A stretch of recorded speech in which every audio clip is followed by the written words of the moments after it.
What's up, guys? Today I'm going to show you how I made this. A custom digital picture frame that uses an eInk display, all powered by a Raspberry Pi and some Python code. I was recently shopping for a digital picture frame, but I didn't like that they all used backlit LCDs that made the images look kind of artificial. So this digital picture frame that uses an eInk display was my solution. I think it turned out great. I want to show you the features, I want to show you how I made it, and hopefully how you can make it as well. In terms of components, I used a Waveshare 7.3 inch 7 color e-paper display module, a Raspberry Pi 02W, a couple micro SD cards, and a micro USB to micro SD card reader. So with that, let's get right into the design process. Going in, I had two main requirements.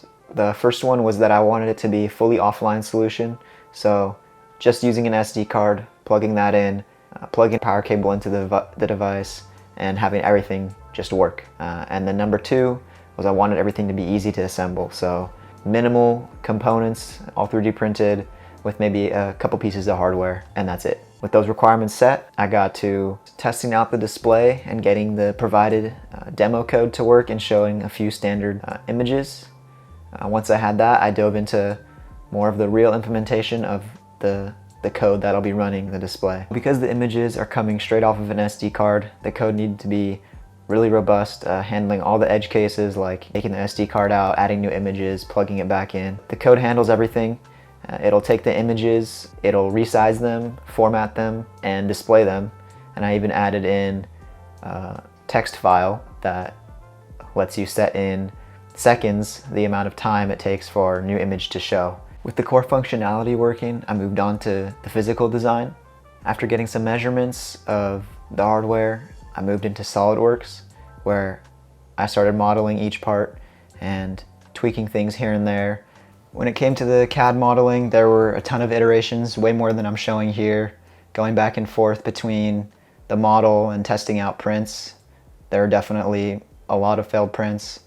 After a lot of refinement, I landed on this final assembly here with the frame, the enclosure for the electronics, and then a small little stand.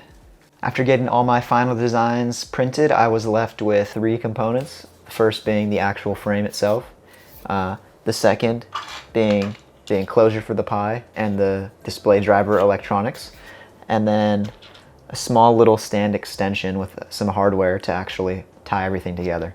So three components, not too bad. And all that's left now is to put everything together, which is super simple. Start by taking the Raspberry Pi and driver board, inserting it into the housing, which is a snug fit and leaves plenty of space for the ribbon cables. Then take your frame and insert the M3 nuts into their slots at the bottom. Next, just slide the display module into place and take the enclosure with the Pi and the driver board. You're going to want to make sure the ribbon cable is tucked away in the housing. Attach the ribbon cable to the display, line everything up, add the screws and tighten, and you're good to go. So at this point, the picture frame is fully assembled and I'm ready to try it out. So I'll just grab my micro SD card with some images on it and plug in the power cable. Wait a few seconds and a setup message is going to appear. What it's doing behind the scenes is scaling the images down, applying some cropping as well as some coloring so that they show up properly on the display. After that's done, the first image will appear. This process of displaying the image takes about 30 seconds in reality. So finally, with that, we have the final product.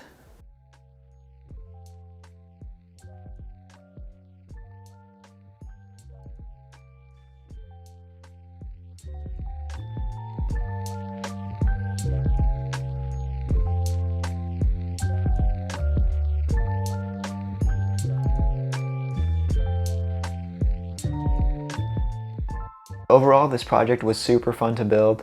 Turned out great, way better than I was expecting initially, and I think it's a great blend of hardware, software, and design.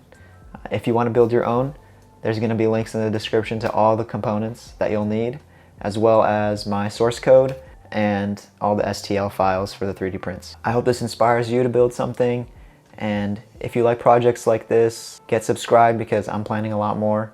So I'll see you in the next one.